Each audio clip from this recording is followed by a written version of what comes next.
내비게이션 427쪽 12과 열방제국 무너지고 죽임당하신 어린 양은 영원히 통치하시리라. 하나님은 왕이시다. 가이드. 흐름이 끊어졌네요. 사도행전이 끝났고 바울과 연결된 서신서 13권이 끝났습니다. 그러면 신약의 스토리도 사실상 끝났다고 봐야 합니다. 왜냐하면 예수행전, 마태, 마가, 누가, 요한복음, 사도행전만 역사서이기 때문입니다. 그러다 보니 흐름이 끊어졌네요. 개미들이 줄지어 이동하는 것 보신 적 있으시죠? 장난삼아 그 긴 행렬을 막아버리면 개미들이 갑자기 이리저리 당황하는 것처럼 우리가 지금 그런 것 같습니다. 길이 없어졌어요. 뭘 해야 할지 모르겠죠? 예수 스토리와 사도들의 스토리라는 긴 행렬이 끝났는데 문제는 아직도 신약 성경 목록들이 남아있으니 말입니다. 무엇인지 아시죠? 히브리서 AD 64에서 67년경, 야고보서 AD 50에서 60년경, 베드로 전후서 AD 63에서 64년경, 요한 1, 2, 3서 AD 90에서 96년경, 유다서 AD 64년경, 요한계시록 AD 95에서 96년경이랍니다. 소위 공동서신이라 불리는 편지들과 요한계시록입니다. 요한계시록도 편지 성격이 포함되어 있으니 어떻게 보면 거의 편지인 셈이죠. 소아시아 7교회에 보내는 편지가 그 안에 들어있거든요. 여하튼 공동서신들은 역사적 사건을 따라 기록된 것이 아니고 간간히 나온 편지들이기 때문에 한 통씩 따로 읽으면 됩니다. 그렇지만 그동안 사도행전과 연결되어 있는 서신서를 유기적으로 공부한 밑그림이 있기 때문에 그 위에 다시 이 공동서신을 얹어서 기록된 연대 순서를 따라 읽으려고 해요. 앞에서 도표 보셨죠? 신약 내비게이션, 공동서신, 히브리서, 야고보서, 베드로 전후서, 요한 1, 2, 3서, 유다서 발생, AD 60에서 95년경. 공동서신을 읽는 관점. 베드로, 요한, 야고보, 유다도 계속 활동 중.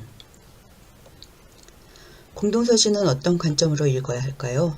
도표를 보면 사도 바울이 3차 선교활동, 에베소 교회 개척, 헌금 여행을 하던 즈음부터 공동서신도 기록되기 시작했다는 것을 알 수 있습니다. 공동서신의 저자라고 해봤자 예수님의 제자 베드로, 요한과 동생들 야고보, 유다 4사람뿐입니다. 히브리서는 저자 불명입니다. 사도행전에는 바울 중심의 이방 선교활동이 기록되어 있지만 예루살렘 교회 중심 리더십들도 여전히 목회활동을 하고 있는 중임을 잊으면 안 됩니다. 바울이 일하는 동안 그들도 물론 열심히 했겠죠. 그들도 목회하다 보니 필요에 따라 성도들에게 편지를 남기게 된 거예요. 그럼 그들의 활동을 어떻게 추적할 수 있을까요? 이미 우리가 읽었던 내용입니다만 아래와 같이 다시 기억을 더듬으면서 이야기를 시작해 봅시다. 스데반의 순교 이후 베드로와 요한은 빌립 집사가 개척한 지역 사마리아에서 활동합니다. 베드로는 이어서 루따, 요빠, 가이사라로 여행하며 고넬료 사건까지 이어지는 사역을 하느라 예루살렘을 떠나 있습니다. 예루살렘 총회 즈음에는 다시 예루살렘에 들어와 있지만 이후 베드로는 수리어 안디옥에 나타납니다. 고린도 교회에 게바파가 있는 것으로 보아 게바가 고린도에 있었다고 보는 학자도 있습니다. 그는 본도, 갈라디아, 갑바도기아, 아시아, 비두니아에 흩어져 사는 나그네 같은 성도들을 의식하여 편지를 쓰고 있기 때문이라고 합니다. 이곳은 사실 사도 바울의 영역 아닙니까? 베드로 전후서가 쓰여진 때가 바울이 디모데전서나 후서를 쓸 즈음이니 바울뿐만 아니라 베드로 역시 열방에 흩어진 유대인들과 교제하지 않았나 보는 것입니다. 무엇보다 그가 말년에 로마에서 순교했으니 67에서 68년경 바울과 비슷하다. 그의 활동은 예루살렘에만 국한되지 않았다는 뜻입니다. 1차 선교여행 직후 예루살렘 총회 때 요직에서 중요한 결정을 내렸던 예수님의 동생 야고보를 또한 생각해 보십시오. 그가 자기 계열 제자들을 거느리고 있었던 것을 보면 그의 활동도 짐작할 수 있습니다. 사도 요한도 마지막 사도로 남아 에베소에서 활동을 했습니다. 예루살렘 지도자가 열방에서도 활동한 것입니다. 결국 예수님의 유언을 이뤄낸 제자들. 바울과 베드로, 요한, 야고보, 유다. 이 성경 저자들의 활동은 예수님의 유언을 이뤄드렸음을 증명합니다. 오직 성령이 너희에게 임하시면 너희가 권능을 받고 예루살렘과 온 유대와 사마리아와 땅끝까지 이르러 내 증인이 되리라고 하신 말씀을 지금 이 순간 떠올려 보십시오. 예수님의 예언대로 된 것입니다. 예수님의 제자들이었던 갈릴리 사나이들, 즉 베드로, 요한, 그리고 동생이었던 야고보와 유다라는 초대교회의 핵심 인물들이 이 유언을 끝까지 이뤄냈습니다. 이러한 점에서 볼 때 예수님의 제자 베드로와 요한이 그리고 예수님의 동생 야고보와 유다가 사도행전 1장 6절에서 질문했던 하나님 나라의 완성을 향해 정말 달려온 것입니다. 약속은 이루어졌고 그들은 해내고 말았습니다. 한쪽에서는 바울이, 한쪽에서는 베드로, 요한, 야고보, 유다가 하나님의 나라를 이뤄냈습니다. 그 결과가 13권의 바울 서신으로 나타났고 또한 공동서신으로 나타난 것입니다. 자, 이제 공동서신을 이런 관점을 갖고 읽어야 하는데요. 성경 목록 순서로는 히브리서, 야고보서, 베드로 전후서, 요한 1, 2, 3서, 유다서, 요한계시록 순서입니다. 그러나 우리는 연대를 따라 야고보서 AD 50에서 60년경, 유다서 AD 64년경, 베드로 전후서 AD 63에서 64년경, 히브리서 AD 64에서 67년경, 요한 1, 2, 3서 AD 90에서 96년경, 요한계시록 AD 95에서 96년경 순으로 읽어보려고 합니다. 이 연대수는 박형룡 박사의 신약기관에 따른 연대입니다. 사실 공동서신 추정연대는 개연성이 너무 넓어서 사실 연대순이 별 의미가 없어 보입니다. 학자들마다 추정연대가 많이 다르기 때문입니다. 그냥 대충의 흐름을 위해서 그렇게 읽자는 겁니다. 야고보서, 유다서 읽기. 예수님의 동생들 야고보, 유다, 성경 저자가 되다니. 예수께서 갈릴리 사역에 한창 혼신을 쏟아 일하실 즈음 야고보는 형을 이해하지 못했습니다. 유명해지려면 예루살렘에 가서 사역해야 되는 거 아니냐면서 부어 있었습니다.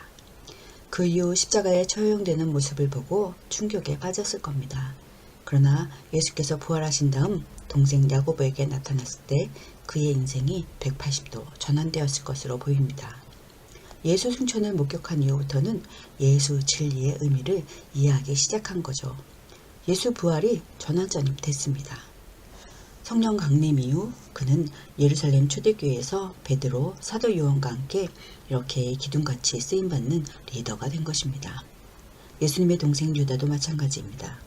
유다 역시 형 야고보와 함께 같은 과정을 거쳐 예수님을 메시아로 받아들였을 것입니다. 사실 형제들이 예수를 하나님으로 그리스도로 받아들인다는 것은 누구보다도 힘들었을 것입니다. 그러다 결국은 성경의 저자로까지 쓰임받았다는 사실은 참 흥미롭습니다. 자, 야고보와 유다는 어떤 부분에 큰 관심이 있었고 그 관심사를 하나님은 어떻게 쓰셨는지 보실까요? 내비게이션 야고보서 1장 1절. 세계에 흩어진 이스라엘 12지파 사람들에게 보내는 편지. 이 편지의 수신인은 유대인 크리스천들입니다. 그것도 전 세계에 흩어져 있는 모든 12지파가 그 대상입니다. 바울의 수신인들과는 한눈에 비교가 됩니다. 일단 이런 사실을 염두에 두고 있습니다. 공동서신서를 쓴 저자들, 여기 야고보만 해도 예루살렘 교회의 유대인들의 목회자임이 분명합니다. 바울이 3차 선교 여행을 하던 즈음에 기록했다고 생각하면 됩니다. 그는 62년에 순교하기 때문입니다. 바울이 한창 에베소에서 활동하고 그 이후 예루살렘 감옥에 있던 어느 땐가 야고보도 이런 편지를 쓰게 되었다고 생각합니다. 그도 그의 성도들이 있었고 설교하고 가르쳐야 할 대상들이 있었습니다. 성경 야고보서 1장 1절. 하나님과 주 예수 그리스도의 종 야고보는 흩어져 있는 12지파에게 문안하노라. 아멘. 내비게이션 야고보서 1장 2절에서 27절. 이렇게 사십시오이다. 야고보가 초대교회 때 가르쳤던 설교 내용을 짐작해보라. 야고보가 보인다. 예수 그리스도와 율법의 관계를 설명하느라 애를 쓰던 바울의 논조와 비교해 보십시오. 십자가, 부활, 복음 본질에 대한 설명은 없습니다. 그래서 그런지 루터는 야고보 서신을 지푸라기 서신이라고 폄하했습니다. 이미 그리스도인임을 전제하고 어떻게 살아야 할지에 대해 구체적인 지침을 주는 내용들이기 때문입니다. 즉 야고보는 이렇게 살아라로 시작하지 복음으로 시작하지 않습니다. 처음부터 생활입니다. 그는 확실히 율법을 많이 의식하고 있습니다. 구체적인 그리스도인의 내면 생활의 노하우를 얘기하면서도 율법대로 살아야 한다는 철칙을 붙들고 있습니다. 확실히 바울과는 강조점이 다릅니다. 그래서 게바도 야고보가 좀 무서웠나 봅니다. 수리아 안디옥에서 야고보 쪽 사람들이 오니까 이방인들과 식사하다가 얼른 일어난 것을 보면 성경 야고보서 1장 2절에서 27절 내 형제들아 너희가 여러가지 시험을 당하거든 온전히 기쁘게 여기라. 이는 너희 믿음의 시련이 인내를 만들어내는 줄 너희가 알미라. 인내를 온전히 이루라. 이는 너희를 온전하고 구비하여 조금도 부족함이 없게 하려 함이라. 너희 중에 누구든지 지혜가 부족하거든 모든 사람에게 후히 주시고 꾸짖지 아니하시는 하나님께 구하라. 그리하면 주시리라. 오직 믿음으로 구하고 조금도 의심하지 말라. 의심하는 자는 마치 바람에 밀려 요동하는 바다 물결 같으니 이런 사람은 무엇이든지 주께 얻기를 생각하지 말라. 두 마음을 품어 모든 일에 정함이 없는 자로다. 낮은 형제는 자기의 높음을 자랑하고 부한 자는 자기의 낮아짐을 자랑할지니 이는 그가 풀의 꽃과 같이 지나감이라. 해가 덥고 뜨거운 바람이 불어 풀을 말리면 꽃이 떨어져 그 모양의 아름다움이 없어지나니 부한 자도 그 행하는 일에 이와 같이 세잔하리라. 시험을 참는 자는 복이 있나니 이는 시련을 견디어낸 자가 주께서 자기를 사랑하는 자들에게 약속하신 생명의 멸로관을 얻을 것이기 때문이라. 사람이 시험을 받을 때 내가 하나님께 시험을 받는다 하지 말지니 하나님은 악에게 시험을 받지도 아니하시고 친히 아무도 시험하지 아니하시느니라. 오직 각 사람이 시험을 받는 것은 자기 욕심에 끌려 미혹됨이니 욕심이 잉태한즉 죄를 낳고 죄가 장성한즉 사망을 낳느니라. 내 사랑하는 형제들아 속지 말라. 온갖 좋은 은사와 온전한 선물이 다 위로부터 빛들의 아버지께로부터 내려오나니 그는 변함도 없으시고 회전하는 그림자도 없으시니라. 그가 그 피조물 중에 우리로 한 첫 열매가 되게 하시려고 자기의 뜻을 따라 진리의 말씀으로 우리를 낳으셨느니라. 내 사랑하는 형제들아 너희가 알지니 사람마다 듣기는 속히 하고 말하기는 더디하며 성내기도 더디하라. 사람이 성내는 것이 하나님의 의를 이루지 못함이라. 그러므로 모든 더러운 것과 넘치는 악을 내버리고 너희 영혼을 능히 구원할 바 마음에 심어진 말씀을 온유함으로 받으라. 너희는 말씀을 행하는 자가 되고 듣기만 하여 자신을 속이는 자가 되지 말라. 누구든지 말씀을 듣고 행하지 아니하면 그는 거울로 자기의 생긴 얼굴을 보는 사람과 같아서 제 자신을 보고 가서 그 모습이 어떠했는지를 곧 잊어버리거니와 자유롭게 하는 온전한 율법을 들여다보고 있는 자는 듣고 잊어버리는 자가 아니요 실천하는 자니 이 사람은 그 행하는 일에 복을 받으리라. 누구든지 스스로 경건하다 생각하며 자기 혀를 제갈 물리지 아니하고 자기 마음을 속이면 이 사람의 경건은 헛것이라. 하나님 아버지 앞에서 정결하고 더러움이 없는 경건은 곧 고아와 과부를 그 환난 중에 돌보고 또 자기를 지켜 새 속에 물들지 아니하는 그것이니라. 아멘. 내비게이션 야고보서 2장 행함으로 의롭다 함을 받는다. 야고보의 율법 산상수훈 신약성경 전체 사상으로 볼 때 이슈가 되는 부분이죠. 야고보의 편지를 이해하려면 바울의 편지를 비교하면 좋습니다. 바울의 설교 대상이 이방인이었다면 야고보는 일단 예루살렘 교회의 유대인 교인들이었습니다. 그는 대상 자체가 바울과 달랐습니다. 야고보는 바울의 신학이 이신칭의 믿음으로 말미암아 의롭게 된다. 로마서 4장을 강조한다는 것을 알았던 것 같습니다. 아브라함을 예로 들어 설명했던 논지를 반론하듯 역설하기 때문입니다. 야고보는 바울과 이런 문제로 여러 번 공적, 사적으로 만났기 때문에 토론을 많이 했음이 분명합니다. 믿음으로 구원을 얻지만 삶이 반드시 받쳐줘야 한다는 점을 강하게 붙들고 있습니다. 야고보가 율법이라는 용어를 여기서도 이렇게 긍정적인 측면에서 사용하는 것만 보더라도 바울이 유대인들에게 공격을 받은 것이 이해가 갑니다. 이처럼 초대교회는 단칼에 율법에서 벗어날 수가 없었습니다. 하나님도 당신의 섭리에 따라 결과적으로 신약성경에 야고보서가 들어가도록 정경으로 허락하신 것을 보십시오. 야고보서를 인정하셨습니다. 우리 같은 제3자 독자로서 바울, 야고보 두 사람의 입장이 다 이해되는 것처럼 하나님도 야고보의 입장과 바울의 입장을 다 품으신 것이 분명합니다. 우리는 이 두 사람의 메시지를 모두 듣습니다. 둘 다 필요하기 때문입니다. 우리는 최고의 계시를 가진 셈입니다. 그렇다면 우리는 어떻게 야고보의 관점을 수용해야 할까요? 야고보가 해석하고 있는 율법의 의미는 바울이 흥분하는 단어 율법이 아니기 때문에 걱정할 것이 없다고 봅니다. 야고보는 율법을 다 지켜야 구원을 얻는다라는 차원으로 얘기하는 것이 아닙니다. 오히려 예수님의 도덕률, 삶의 규범을 강조할 뿐입니다. 하나님 나라 국민이 된 사람, 즉 예수 믿는 사람, 예수 제자는 이렇게 살 수밖에 없음을 강조하는 것입니다. 야고보는 분명 산상수훈의 사람을 기다리고 있습니다. 우리가 산상수훈이 얼마나 중요한 예수 조직의 비전 스테이트먼트인가를 깊이 생각해 봤었습니다. 율법의 완성인 사랑의 사람, 자유하게 하는 도덕률로서의 차원 높은 예수님의 황금률을 생각하지 않았겠습니까? 야고보는 지금 그 이야기를 하고 있는 것입니다. 높은 수준으로서의 율법을 강조하는 것이 아닐까요? 이런 의미에서 보면 바울이 얘기하는 것과 통합니다. 야고보서에서 산상수훈을 찾아보십시오. 허다합니다. 성경 야고보서 2장. 내 형제들아, 영광의 주 곧 우리 주 예수 그리스도에 대한 믿음을 너희가 가졌으니 사람을 차별하여 대하지 말라. 만일 너희 회당에 금 가락지를 끼고 아름다운 옷을 입은 사람이 들어오고 또 남루한 옷을 입은 가난한 사람이 들어올 때에 너희가 아름다운 옷을 입은 자를 눈여겨보고 말하되 여기 좋은 자리에 앉으소서 하고 또 가난한 자에게 말하되 너는 거기 서 있든지 내 발등상 아래에 앉으라 하면 너희끼리 서로 차별하며 악한 생각으로 판단하는 자가 되는 것이 아니냐. 내 사랑하는 형제들아, 들을지어다. 하나님이 세상에서 가난한 자를 택하사 믿음에 부유하게 하시고 또 자기를 사랑하는 자들에게 약속하신 나라를 상속으로 받게 하지 아니하셨느냐. 너희는 도리어 가난한 자를 업신여겼도다. 부자는 너희를 억압하며 법정으로 끌고 가지 아니하느냐.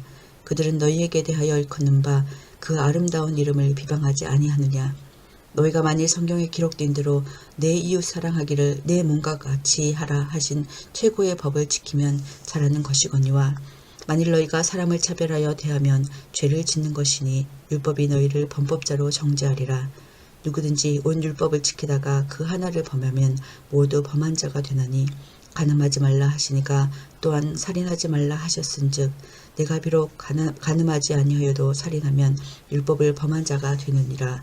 너희는 자유의 율법대로 심판을 받을 자처럼 말도 하고 행하기도 하라. 긍휼을 행하지 아니하는 자에게는 긍휼 없는 심판이 있으리라. 긍휼은 심판을 이기고 자랑하느니라. 내 형제들아, 만일 사람이 믿음이 있노라 하고 행함이 없으면 무슨 유익이 있으리요. 그 믿음이 능히 자기를 구원하겠느냐. 만일 형제가 자매가 헐벗고 일용할 양식이 없는데 너희 중에 누구든지 그에게 이르되 평안히 가라, 덥게 하라, 배부르게 하라 하면 그 몸에 쓸 것을 주지 아니하면 무슨 유익이 있으리요. 이와 같이 행함이 없는 믿음은 그 자체가 죽은 것이라. 어떤 사람은 말하기를 너는 믿음이 있고 나는 행함이 있으니 행함이 없는데 내 믿음을 내게 보이라. 나는 행함으로 내 믿음을 내게 보이리라 하리라. 내가 하나님은 한 분이신 줄을 믿느냐. 잘하는도다. 귀신들도 믿고 떠느니라. 아, 허탄한 사람아, 행함이 없는 믿음이 헛것인 줄을 알고자 하느냐. 우리 조상 아브라함이 그 아들 이삭을 제단에 바칠 때 행함으로 의롭다 하심을 받은 것이 아니냐. 내가 보거니와 믿음이 그의 행함과 함께 일하고 행함으로 믿음이 온전하게 되었느니라. 이에 성경에 이른바 아브라함이 하나님을 믿으니 이것을 의로 여기셨다는 말씀이 이루어졌고 그는 하나님의 벗이라 칭함을 받았나니 이로 보건대 사람이 행함으로 의롭다 하심을 받고 믿음으로만 아니니라. 또 왜 이와 같이 기생 라합이 사자들을 접대하여 다른 길로 나가게 할 때 행함으로 의롭다 하심을 받은 것이 아니냐. 영혼 없는 몸이 죽은 것 같이 행함이 없는 믿음은 죽은 것이니라. 아멘. 내비게이션 야고보서 3장에서 5장. 야고보의 구체적인 강조점. 혀, 지혜, 분쟁, 갈등, 비방, 부자, 기도 등. 읽어보십시오. 예수님이 하셨던 말씀의 냄새가 많이 납니다. 많이 스승이 되지 마라 하면서 시작되는 주제, 혀 조심에 대한 긴 교훈이 이어집니다. 또 이어 하늘에서 오는 지혜로 살아내라고 합니다. 교회 안의 분쟁을 말합니다. 또 삶 속의 갈등도 말합니다. 비방하지 말 것도 강조합니다. 장사하는 사람에 대한 허망한 계획, 부자, 기도 등에 대해서 이어가며 기록해 놓았습니다. 왜 이렇게 다른 주제들이 나타날까요? 사실 이것이 토막토막 야고보가 했던 설교가 아니겠습니까? 그는 강단에서 이런 주제로 늘 설교했다는 뜻일 겁니다. 야고보의 18번. 예수님의 사복음서도 보면 주제별로 토막토막 교훈들이 있지 않았던가요? 아하, 야고보 사도의 설교 토픽들이구만. 이렇게 생각하며 읽어봅시다. 성경 야고보서 3장에서 5장. 내 형제들아, 너희는 선생된 우리가 더 큰 심판을 받은 줄을 알고 선생이 많이 되지 말라. 우리가 다 실수가 많으니 만일 말에 실수가 없는 자라면 곧 온전한 사람이라. 능히 온 몸도 굴레 씌우리라. 우리가 말들의 입에 재갈 물리는 것은 우리에게 순종하게 하려고 그 온몸을 제어하는 것이라. 또 배를 보라. 그렇게 크고 광풍에 밀려나가는 것들을 지극히 작은 키로서 사공의 뜻대로 운행하나니 이와 같이 혀도 작은 지체로 돼 큰 것을 자랑하도다. 보라, 얼마나 작은 불이 얼마나 많은 나무를 태우는가. 혀는 곧 불이요 불의의 세계라. 혀는 우리 지체 중에서 온몸을 더럽히고 삶의 수레바퀴를 불사르나니 그 사르는 것이 지옥불에서 나느니라. 여러 종류의 짐승과 새와 벌레와 바다의 생물은 다 사람이 길들일 수 있고 길들여 왔거니와 혀는 능히 길들일 사람이 없나니 쉬지 아니하는 악이요 죽이는 독이 가득한 것이라.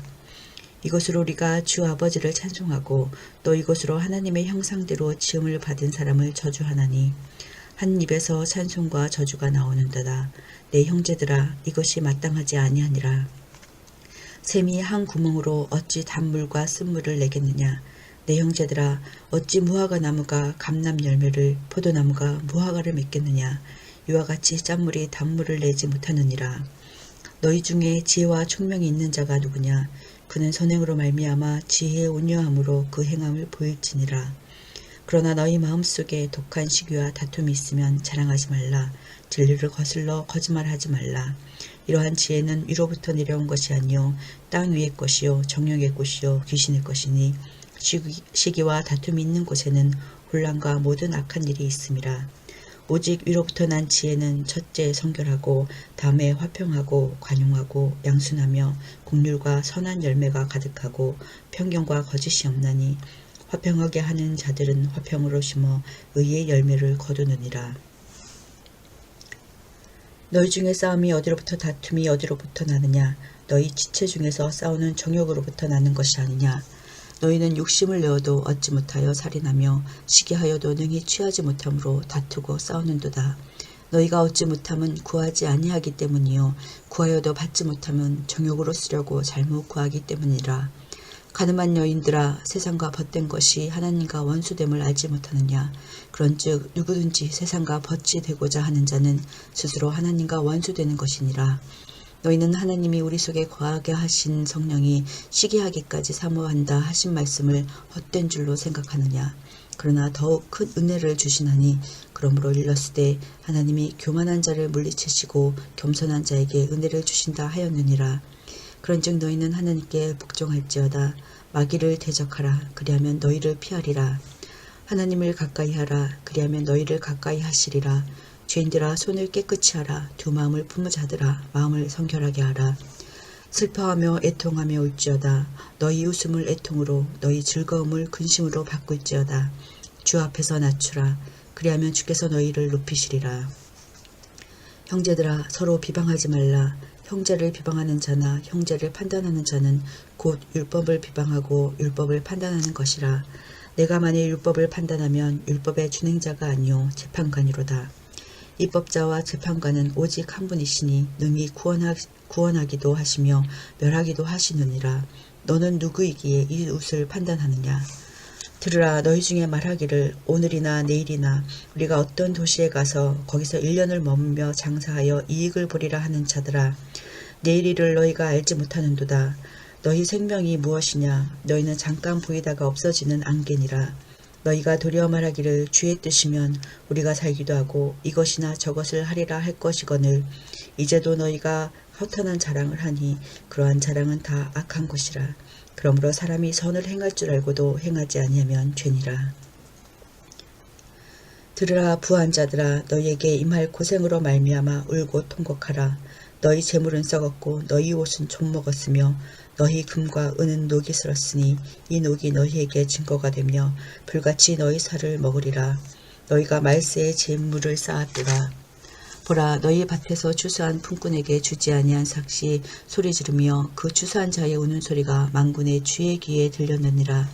너희가 땅에서 사치하고 방종하여 살육의 날에 너희 마음을 살찌게 하였도다. 너희는 의인을 정죄하고 죽였으나 그는 너희에게 대항하지 아니하였느니라. 그러므로 형제들아 주께서 강림하시기까지 길이 참으라. 보라 농부가 땅에서 나는 귀한 열매를 바라고 길이 참아 이른 비와 늦은 비를 기다리나니 너희도 길이 참고 마음을 굳건하게 하라. 주의 강림이 가까우니라. 형제들아 서로 원망하지 말라. 그리하여야 심판을 면하리라. 보라 심판주가 문 밖에 서 계시니라. 형제들아 주의 이름으로 말한 선지자들을 고난과 오래 참음의 본으로 삼으라.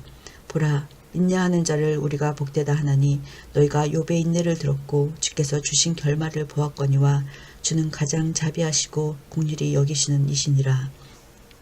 내 형제들아 무엇보다도 맹세하지 말지니 하늘로나 땅으로나 아무 다른 곳으로도 맹세하지 말고 오직 너희가 그렇다고 생각하는 것은 그렇다 하고 아니라고 생각하는 것은 아니라 하여 정죄받음을 면하라. 너희 중에 고통당하는 자가 있느냐 그는 기도할 것이요 즐거워하는 자가 있느냐 그는 찬송할지니라. 너희 중에 병든 자가 있느냐 그는 교회의 장로들을 청할 것이요 그들은 주의 이름으로 기름을 바르며 그를 위하여 기도할지니라. 믿음의 기도는 병든 자를 구원하리니 주께서 그를 일으키시리라. 혹시 죄를 범하였을지라도 사하심을 받으리라. 그러므로 너희 죄를 서로 고백하며 병이 낫기를 위하여 서로 기도하라. 의인의 간구는 역사하는 힘이 큼이니라. 엘리야는 우리와 성정이 같은 사람이로되 그가 비가 오지 않기를 간절히 기도한즉 3년 6개월 동안 땅에 비가 오지 아니하고 다시 기도하니 하늘이 비를 주고 땅이 열매를 맺었느니라. 내 형제들아 너희 중에 미혹되어 진리를 떠난 자를 누가 돌아서게 하면 너희가 알 것은 죄인을 미혹된 길에서 돌아서게 하는 자가 그의 영혼을 사망에서 구원할 것이며 허다한 죄를 덮을 것임이라. 아멘.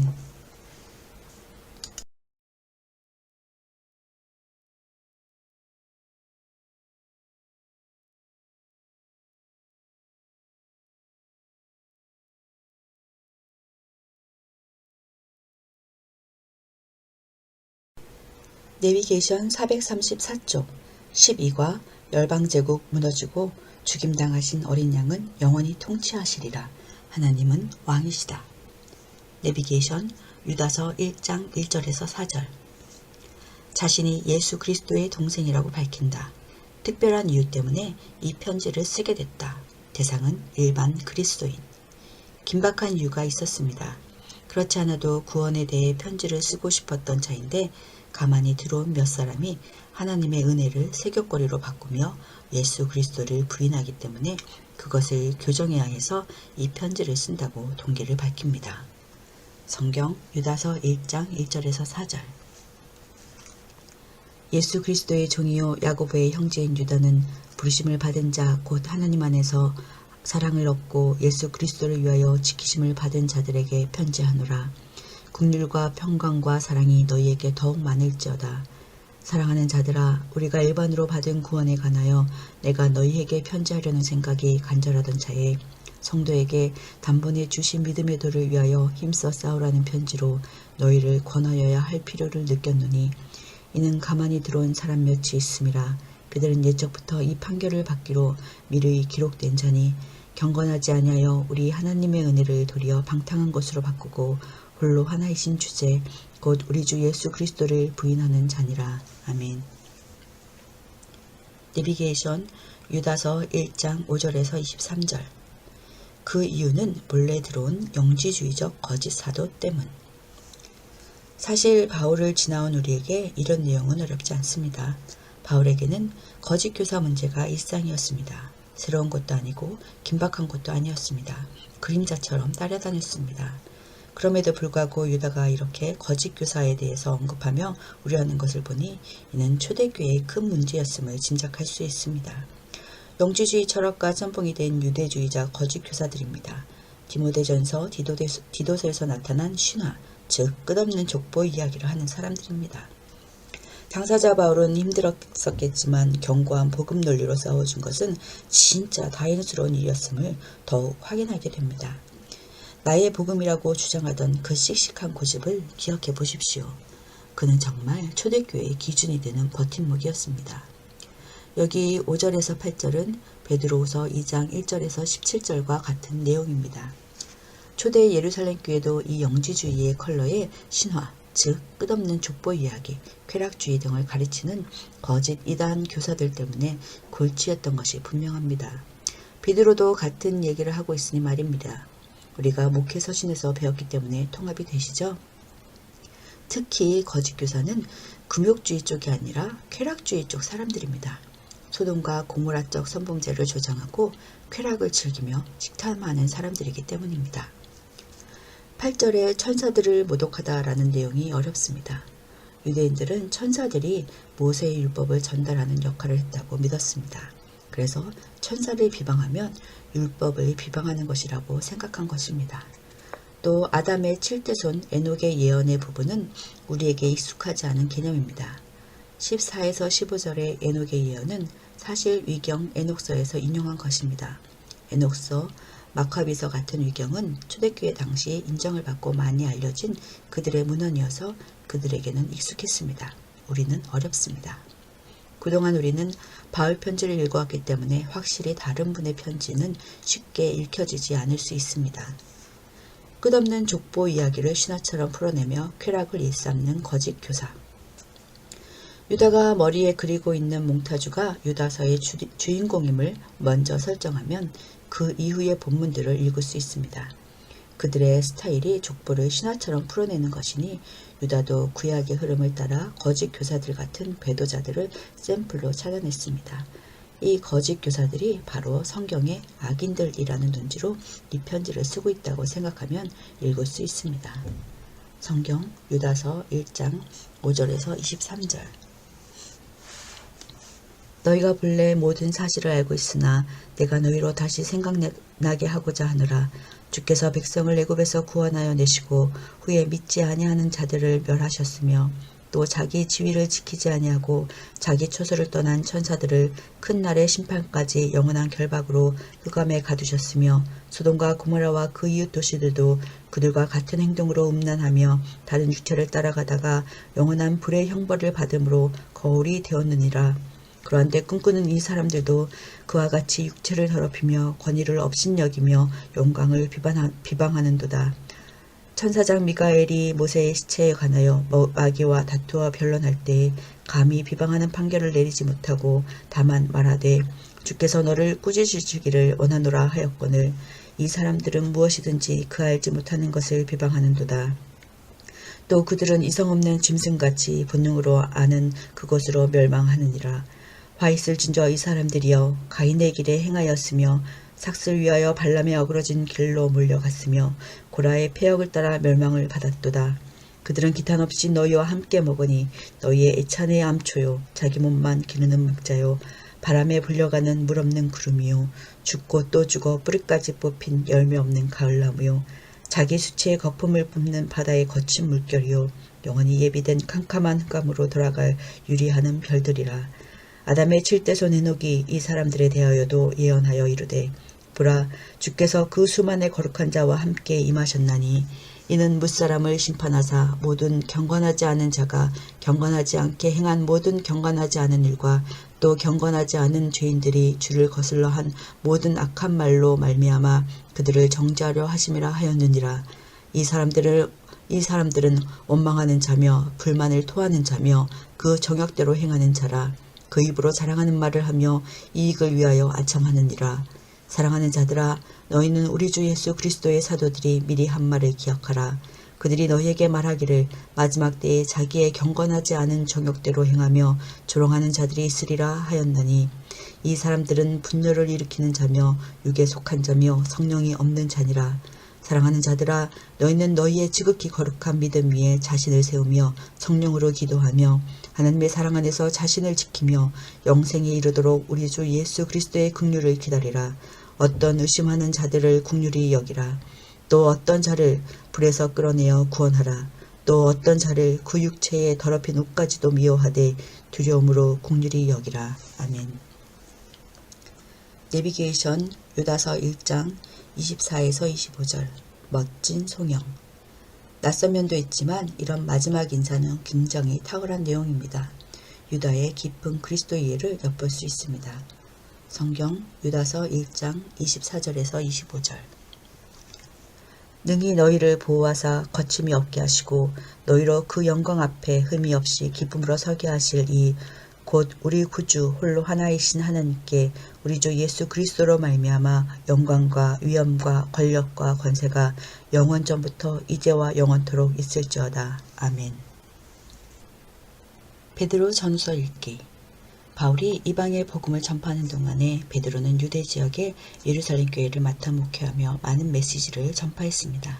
그러나 그가 특별히 붓을 들어 기록한 글이 남아있다는 것은 참 다행입니다. 우리가 그 글을 읽을 수 있다는 사실이. 그것이 베드로 전후서입니다.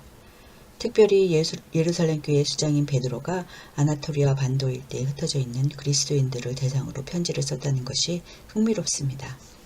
본도, 갈라디아, 갑바도기아, 아시아, 비누디아 등지에 살며 핍박 속에서 환난당하는 사람들을 기억합니다.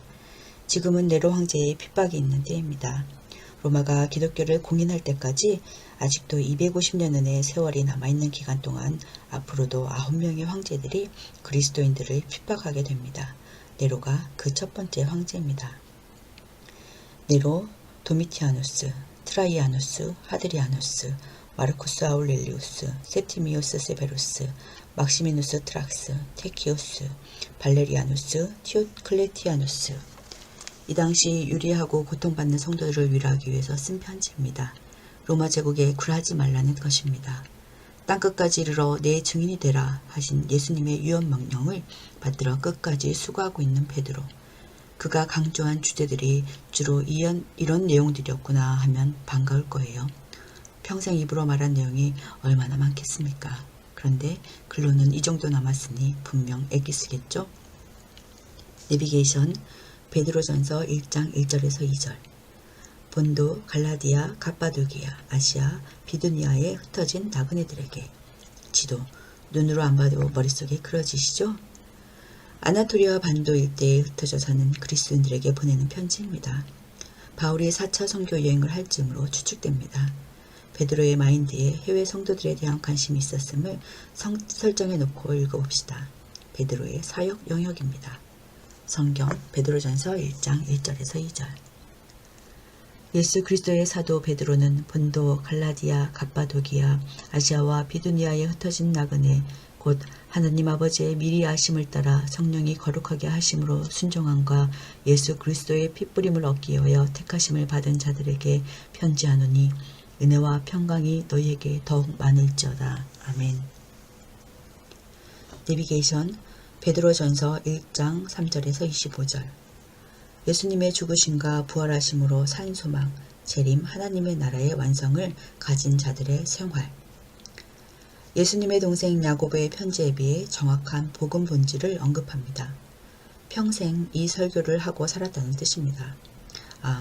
복음서에서 그토록 많이 얘기했던 내용들을 다 통과한 사람이지 않습니까? 예수님의 죽으심과 부활하심으로 썩지 않을 유업을 받게 되었다는 정확한 구원론을 지금까지도 고수하고 있습니다. 얼마나 베드로의 기독론이 깊어졌는지 보십시오. 부활 이후 예수님의 재림, 예수 그리스도께서 나타나실 때에 초점을 맞춘 베드로의 구원관. 베드로는 이것이 이론이 아니고 실제입니다. 그는 예수님과 함께 살았기 때문에 이런 용어들이 사실입니다. 관념이나 사상이 아닙니다. 상징이나 비유도 아닙니다. 그에게는 예수, 그분이 실제이기 때문입니다. 재림도 실제요, 부활도 실제입니다. 얼마나 귀한 믿음입니까? 그렇기 때문에 예수님을 보지 않고 믿는 성도들이 귀해 보여서 감사해하고 있습니다. 과거 예수님을 보지 못하고 다만 바라보며 예언한 구약의 예언자들도 마찬가지랍니다. 그분들은 그리스도가 나타날 것을 믿고 기대해 왔다지 않습니까? 베드로는 예수 그리스도를 기준점에 놓고 과거와 미래를 통합합니다. 특별히 하나님의 말씀을 근거한 복음 이해가 돋보입니다. 유명한 구절, 모든 육체는 풀과 같고 그 모든 영광은 풀의 꽃과 같으니 풀은 마르고 꽃은 떨어지되 오직 주의 말씀은 세세토록 있도다를 보니. 성경 베드로전서 1장 3절에서 25절. 우리 주 예수 그리스도의 아버지 하나님을 찬송하리로다. 그의 많으신 긍휼대로 예수 그리스도를 죽은 자 가운데서 부활하게 하심으로 말미암아 우리를 거듭나게 하사 산 소망이 있게 하시며 썩지 않고 더럽지 않고 쇠하지 아니하는 유업을 있게 하시나니 곧 너희를 위하여 하늘에 간직하신 것이라. 너희는 말세에 나타내기로 예비하신 구원을 얻기 위하여 믿음으로 말미암아 하나님의 능력으로 보호하심을 받았느니라. 그러므로 너희가 이제 여러 가지 시험으로 말미암아 잠깐 근심하게 되지 않을 수 없으나 오히려 크게 기뻐하는도다. 너희의 믿음의 확실함은 불로 연단하여도 없어질 금보다 더 귀하여 예수 그리스도께서 나타나실 때 칭찬과 영광과 존귀를 얻게 할 것이니라. 예수를 너희가 보지 못하였으나 사랑하는도다. 이제도 보지 못하나 믿고 말할 수 없는 영광스러운 즐거움으로 기뻐하니 믿음의 결국 곧 영혼의 구원을 받음이라. 이 구원에 대하여는 너희에게 임할 은혜를 예언하던 선지자들이 연구하고 부지런히 살펴서 자기 속에 계신 그리스도의 영이 그 받으실 고난과 후에 받으실 영광을 미리 증언하여 누구를 또는 어떠한 때를 지시하시는지 상고하니라. 이 섬긴 바가 자기를 위한 것이 아니요 너희를 위한 것임이 계시로 알게 되었으니 이것은 하늘로부터 보내신 성령을 힘입어 복음을 전하는 자들로 이제 너희에게 알린 것이요 천사들도 살펴보기를 원하는 것이니라. 그러므로 너희 마음의 허리를 동이고 근신하여 예수 그리스도께서 나타나실 때에 너희에게 가져다 주실 은혜를 온전히 바랄지어다. 너희가 순종하는 자식처럼 전에 알지 못할 때에 따르던 너희 사욕을 본받지 말고 오직 너희를 부르신 거룩한 이처럼 너희도 모든 행실에 거룩한 자가 되라. 기록되었을 때 내가 거룩하니 너희도 거룩할지어다 하셨느니라. 외모로 보시지 않고 각 사람의 행위대로 심판하시는 이를 너희가 아버지라 부른즉 너희가 나그네로 있을 때를 두려움으로 지내라. 너희가 알거니와 너희 조상이 물려준 헛된 행실에서 대속함을 받은 것은 음이나 금같이 없어질 것으로 된 것이 아니요 오직 흠없고 점없는 어린 양 같은 그리스도의 보배로운 피로 된 것이니라. 그는 창세 전부터 미리 알린 바 되시니나 이 말세에 너희를 위하여 나타내신 바 되었으니 너희는 그를 죽은 자 가운데서 살리시고 영광을 주신 하나님을 그리스도로 말미암아 믿는 자니 너희 믿음과 소망이 하나님께 있게 하셨느니라. 너희가 진리를 순종함으로 너희 영혼을 깨끗하게 하여 거짓이 없이 형제를 사랑하기에 이르렀으니 마음으로 뜨겁게 서로 사랑하라. 너희가 거듭난 것은 썩어질 씨로 된 것이 아니요 썩지 아니할 씨로 된 것이니 살아있고 항상 있는 하나님의 말씀으로 되었느니라. 그러므로 모든 육체는 풀과 같고 그 모든 영광은 풀의 꽃과 같으니 풀은 마르고 꽃은 떨어지되 오직 우리 주의 말씀은 세세토록 있도다 하였으니 너희에게 전한 복음이 곧 이 말씀이니라. 아멘. 내비게이션 베드로전서 2장. 예수님의 재림 그날을 기다리는 진짜 성도들이여 그러므로 이렇게 사십시오.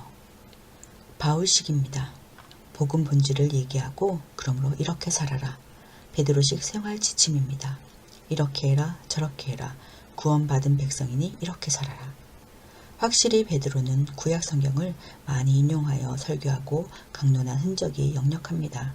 말씀의 사람입니다. 예루살렘 초대교회 시절 오순절 설교도 그랬는데 바울이 인용한 구약 성경들도 눈여겨보며 읽어봅시다. 네로 황제 시절 핍박받는 상황에서 정치권 지도자들에게 순복하라는 지시는 당시 교회의 리더로서는 큰 방향성이었습니다. 뿐만 아니라 종된 자들도 주인에게 순복하라고 합니다. 억울하게 사는 주인에게 받는 고난도 참으라고 합니다.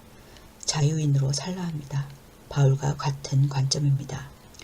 유명한 이사야서 53장을 인용해서 그 이유를 댑니다. 베드로는 말년의 위대한 인격자로 청화되어 있음이 분명합니다. 성경 베드로전서 2장. 그러므로 모든 악독과 모든 기만과 외식과 시기와 모든 비방하는 말을 버리고 갓난아기들 같이 순전하고 신령한 젖을 사모하라. 이는 그로 말미암아 너희로 구원에 이르도록 자라게 하려 함이라. 너희가 주의 인자하심을 맛보았으면 그리하라. 사람에게는 버림바가 되었으나 하나님께는 택하심을 입은 보배로운 산돌이신 예수께 나아가 너희도 산돌같이 신령한 집으로 세워지고 예수 그리스도로 말미암아 하나님이 기쁘게 받으실 신령한 제사를 드릴 거룩한 제사장이 될지니라. 성경에 기록되었으되 보라 내가 택한 보배로운 모퉁이돌을 시온에 두노니 그를 믿는 자는 부끄러움을 당하지 아니하리라 하셨으니 그러므로 믿는 너희에게는 보배이나 믿지 아니하는 자에게는 건축자들이 버린 그 돌이 모퉁이의 머릿돌이 되고 또한 부딪히는 돌과 걸려 넘어지게 하는 바위가 되었다 하였느니라. 그들이 말씀을 순종하지 아니함으로 넘어지나니 이는 그들을 이렇게 정하신 것이라. 그러나 너희는 택하신 족속이요 왕같은 제사장들이요 거룩한 나라요 그의 소유가 된 백성이니 이는 너희를 어두운 데서 불러내어 그의 기이한 빛에 들어가게 하신 이의 아름다운 덕을 선포하게 하려 하심이라. 너희가 전에는 백성이 아니더니 이제는 하나님의 백성이요 전에는 국류를 얻지 못하였더니 이제는 국류를 얻은 자니라. 사랑하는 자들아 거류민과 나그네 같은 너희를 권하노니 영혼을 거슬러 싸우는 육체의 정욕을 제어하라. 너희가 이방인 중에서 행실을 선하게 가져 너희를 악행한다고 비방하는 자들로 하여금 너희 선한 일을 보고 오시는 날에 하나님께 영광을 돌리게 하려 함이라. 인간의 모든 제도를 주를 위하여 순종하되 혹은 위에 있는 왕이나 혹은 그가 악행하는 자를 징벌하고 선행하는 자를 포상하기 위하여 보낸 총독에게 하라. 곧 선행으로 어리석은 자들의 무식한 말을 막으신 것이라. 너희는 자유가 있으나 그 자유로 악을 가리는 데 쓰지 말고 오직 하나님의 종과 같이 하라. 무사람을 공경하며 형제를 사랑하며 하나님을 두려워하며 왕을 존대하라. 사환들아 범사에 두려움으로 주인들에게 순종하되 선하고 관용하는 자들에게만 아니라 또한 까다로운 자들에게도 그리하라. 부당하게 고난을 받아도 하나님을 생각함으로 슬픔을 참으며 이는 아름다우나 죄가 있어 매를 맞고 참으면 무슨 칭찬이 있으리요. 그러나 선을 행함으로 고난을 받고 참으면 이는 하나님 앞에 아름다우니라. 이를 위하여 너희가 부르심을 받았으니 그리스도도 너희를 위하여 고난을 받으사 너희에게 본을 끼쳐 그 자취를 따라오게 하려 하셨느니라. 그는 죄를 범하지 아니하시고 그 입에 거짓도 없으시며 욕을 당하시되 맞대어 욕하지 아니하시고 고난을 당하시되 위협하지 아니하시고 오직 공의로 심판하신 이에게 부탁하시며 친히 나무에 달려 그 몸으로 우리 죄를 담당하셨으니 이는 우리로 죄에 대하여 죽고 의에 대하여 살게 하려 하심이라. 그가 채찍에 맞음으로 너희는 나음을 얻었나니 너희가 전에는 양과 같이 길을 잃었더니 이제는 너희 영혼의 목자와 감독 되신 이에게 돌아왔느니라. 아멘. 내비게이션 베드로전서 3장. 부부생활을 잘 하십시오. 의로운 생활을 하십시오. 베드로도 부부생활에 대해 가르칩니다. 오늘날로 말하면 가정생활 세미나. 가정은 성도들의 제1순위 토픽 아닌가요? 바울도 이 주제를 늘 다뤘었습니다. 아내는 남편보다 더 연약한 그릇입니다. 선교여행도 아내와 같이 하더니 베드로 아내를 통해 배웠나 봅니다. 말 조심하라고 합니다. 혀 문제입니다. 야고보도 강조했었던 주제입니다. 초대교회는 혀 문제도 이슈였던 것 같습니다. 당시 말 때문에 교회가 곤혹을 치른 경험이 많았나 봅니다. 물론 요즘도 마찬가지입니다. 3장 22절은 베드로가 승천하신 예수님을 보았기 때문에 하늘로 가셨다는 말을 그저 자연스럽게 합니다. 지상을 살면서 천상을 이렇게 쉽게 연결하다니 우리도 그래야 합니다. 또한 하나님의 보좌 우편에 계시는 예수님, 천사들과 권세들과 능력들이 그에게 복종하고 있음을 보면서 베드로는 일상을 살고 있습니다. 베드로는 예수님을 육신으로 본 시간도 있고 우리처럼 예수님을 뵙지 못하고 살았던 기간도 있었던 양면의 상황을 다 경험한 증인입니다. 예수께서 승천하신 이후 베드로는 얼마나 그리움이 많았겠습니까? 보고 싶은 예수님. 베드로는 누구 못지않게 사실로서의 예수님을 그리워하며 목회하는 진정한 증인으로 살고 있습니다. 베드로님, 왜 이렇게 난해한 구절들을? 3장 19절, 그는 영으로 옥에 있는 영들에게도 가셔서 선포하셨습니다. 이 구절을 놓고 학자들은 이렇게 저렇게 해석합니다. 그중 가장 받아들일 만한 해석은 이렇습니다. 제롬, 어거스틴, 아퀴나스 등의 해석입니다. 그리스도가 성육신하기 전에 성령으로 노아를 통해 당시에 패역한 사람들을 살리기 위해 전도한 것을 말한다. 옥은 이 세상을 의미한다. 4장 6절, 죽은 사람들에게도 복음이 전해진 것은 정말 말 그대로 죽은 자들에게 복음이 전해졌다는 뜻이 아닙니다. 육체적으로 죽은 사람인데 그가 살았을 때 복음을 전해받았다는 뜻입니다. 살아있을 동안에 복음을 듣고 회개하였으나 그리스도의 재림이 임하기 전에 죽은 그리스도인들을 의미합니다. 성경 베드로전서 3장, 아내들아 이와 같이 자기 남편에게 순종하라. 이는 혹 말씀을 순종하지 않는 자라도 말로 말미암지 않고 그 아내의 행실로 말미암아 구원을 받게 하려 함이니 너희의 두려워하며 정결한 행실을 봄이라. 너희의 단장은 머리를 꾸미고 금을 차고 아름다운 옷을 입는 외모로 하지 말고 오직 마음에 숨은 사람을 온유하고 안정한 심령에 썩지 아니할 것으로 하라. 이는 하나님 앞에 값진 것이니라. 전에 하나님께 소망을 뒀던 거룩한 부녀들도 이와 같이 자기 남편에게 순종함으로 자기를 단장하였나니 사라가 아브라함을 주라 칭하여 순종한 것 같이 너희는 선을 행하고 아무 두려운 일에도 놀라지 아니하면 그의 딸이 된 것이니라. 남편들아 이와 같이 지식을 따라 너희 아내와 동거하고 그를 더 연약한 그리시오 더 생명의 은혜를 함께 이어받을 자로 알아 귀히 여기라. 이는 너희 기도가 막히지 아니하게 하려 함이라. 마지막으로 말하노니 너희가 다 마음을 같이하여 동정하며 형제를 사랑하며 불쌍히 여기며 겸손하며 악을 악으로 욕을 욕으로 갚지 말고 도리어 복을 빌라. 이를 위하여 너희가 부르심을 받았으니 이는 복을 이어받게 하려 하심이라. 그러므로 생명을 사랑하고 좋은 날 보기를 원하는 자는 혀를 금하여 악한 말을 그치며 그 입술로 거짓을 말하지 말고 악에서 떠나 선을 행하고 화평을 구하며 그것을 따르라. 주의 눈은 의인을 향하시고 그의 귀는 의인의 간구에 기울이시되 주의 얼굴엔 악행하는 자들을 대하시느니라 하였느니라. 또 너희가 열심으로 선을 행하면 누가 너희를 헤아리요. 그러나 의를 위하여 고난을 받으면 복 있는 자니 그들이 두려워하는 것을 두려워하지 말며 근심하지 말고 너희 마음에 그리스도를 주로 삼아 거룩하게 하고 너희 속에 있는 소망에 관한 이유를 묻는 자에게는 대답할 것을 항상 준비하되 온유와 두려움으로 하고 선한 양심을 가지라. 이는 그리스도 안에 있는 너희의 선행을 욕하는 자들로 그 비방하는 일에 부끄러움을 당하게 하려 함이라. 선을 행함으로 고난받는 것이 하나님의 뜻일진데 악을 행함으로 고난받는 것보다 나으니라. 그리스도께서 단번에 죄를 위하여 죽으사 의인으로서 불의한 자를 대신하셨으니 이는 우리를 하나님 앞으로 인도하려 하심이라. 육체로는 죽임을 당하시고 영으로는 살리심을 받으셨으니 그가 또한 영으로 가서 옥에 있는 영들에게 선포하시니라. 그들은 전에 노아의 날 방주를 준비할 동안 하나님이 오래 참고 기다리실 때에 복종하지 아니하던 자들이라. 방주에서 물로 말미암아 구원을 얻은 자가 몇 명뿐이니 겨우 8명이라. 물은 예수 그리스도께서 부활하심으로 말미암아 이제 너희를 구원하는 편이 곧 세례라. 이는 육체의 더러운 것을 자하여 버림이 아니요 하나님을 향한 선한 양심의 강군이라. 그는 하늘에 오르사 하나님 우편에 계시니 천사들과 권세들과 능력들이 그에게 복종하셨다.